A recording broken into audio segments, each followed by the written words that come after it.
बहुत पुरानी बात है। इंद्रलोक में रंभा नाम की एक बहुत सुंदर अप्सरा रहती थी। वह बहुत सुंदर थी और अच्छा नृत्य करती थी। लेकिन वह सिर्फ सुंदर ही नहीं थी, उसका मन बहुत जिज्ञासु भी था। उसे नई जगह देखने का शौक था। एक दिन पूर्णिमा की रात थी। चांद आसमान में बहुत तेज चमक रहा था।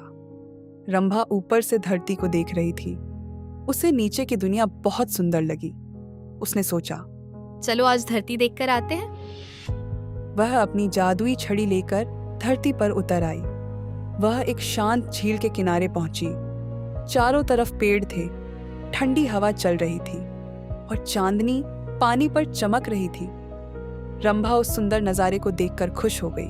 वह झील के पास टहल ही रही थी कि अचानक उसकी जादुई छड़ी उसके हाथ से फिसल गई और सीधे गहरी झील में गिर गई।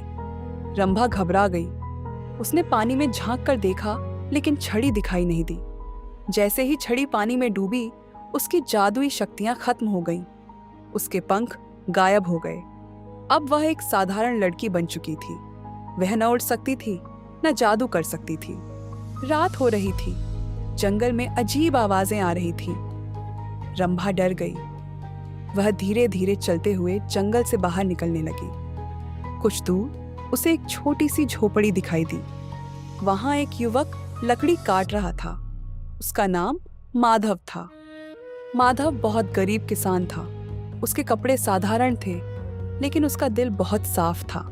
उसने रंभा को देखा तो पूछा, तुम कौन हो? इतनी रात को यहाँ क्या कर रही हो? रंभा ने कहा, मैं रास्ता भूल गई हूँ, मेरा कोई सहारा नहीं है। माधव को उस पर दया आ गई। उसने कहा, डरो मत, तुम मेरे घर चलो। वह उसे अपनी झोपड़ी में ले गया। अंदर उसकी बूढ़ी माँ थी। माधव ने माँ से कहा, माँ, यह लड़की रास्ता भटक गई है, इसे आज हमारे घर रहने दो। माँ ने प्यार से कहा, बेटी तुम चिंता मत करो, हमारा घर छोटा है लेकिन तुम यहाँ सुरक्षित हो। उस दिन से रंभा वहीं रहने लगी। वह घर के काम में मदद करने लगी। पानी भरती, खाना बनाने में हाथ बटाती, झोपड़ी साफ करती। माधव रोज सुबह खेत जाता था। उसके खेत सूखे पड़े थे, बारिश नहीं हो रही थी, फसल बहुत कम थी, घर में खाने को भी थोड़ा ही होता था। फिर भी माधव पहले अपनी माँ और रंभा को खिलाता, बाद में खुद खाता। रंभा यह सब देखकर हैरान थी।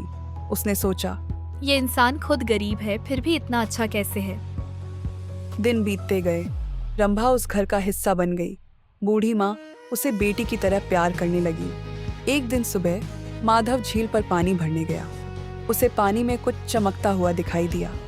उसने ध्यान से देखा तो वह एक सुनहरी छड़ी थी। वह झील में कूद गया और छड़ी बाहर निकाल ली। वह समझ गया कि यह बहुत कीमती चीज है। अगर वह इसे बेच दे तो अमीर बन सकता है, लेकिन उसने ऐसा नहीं सोचा। उसने कहा, यह जरूर उसी लड़की की होगी। वह तुरंत घर गया और छड़ी रंभा को दे दी। जैसे ही रंभा ने छड़ी पकड़ी, तेज रोशनी फैल गई। कुछ ही पल में वह फिर से अप्सरा बन गई। उसके पंख वापस आ गए। माधव और उसकी माँ यह देखकर चौंक गए।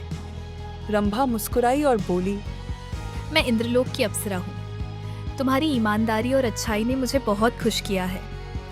उसने अपनी छड़ी घुमाई। अचानक आसमान में बादल आ गए।